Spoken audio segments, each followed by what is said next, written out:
Bonnes vacances d'été, Dominique. Tu vas où?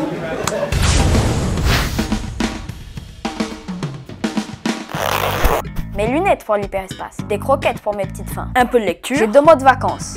Devant un trou noir, ça passe vite.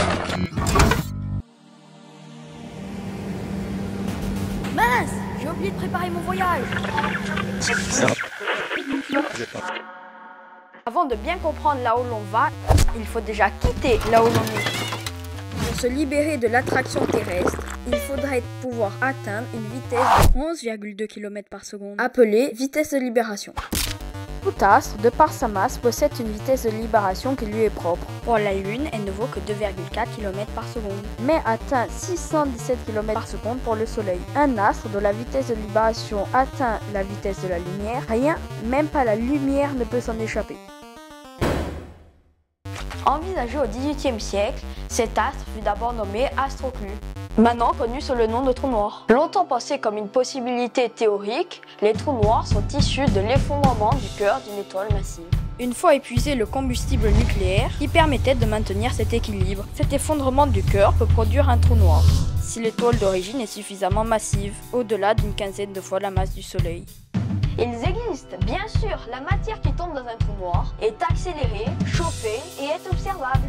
On peut aussi détecter leur présence par leur influence sur les orbites des étoiles voisines ou par un puissant jet de matière. On en connaît quelques-uns dans la Voie lactée. Ils sont peu nombreux.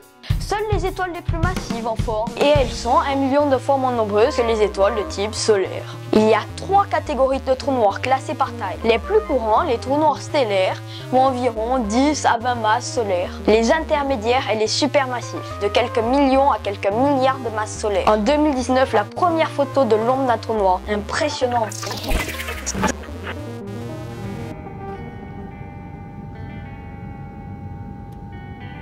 Le problème ici, c'est le temps. J'ai 2 mois de vacances, mais proche d'un trou noir, ça passe très vite. Les trous noirs, imaginons-les comme des sphères. Une fois passé l'horizon, pas de retour possible.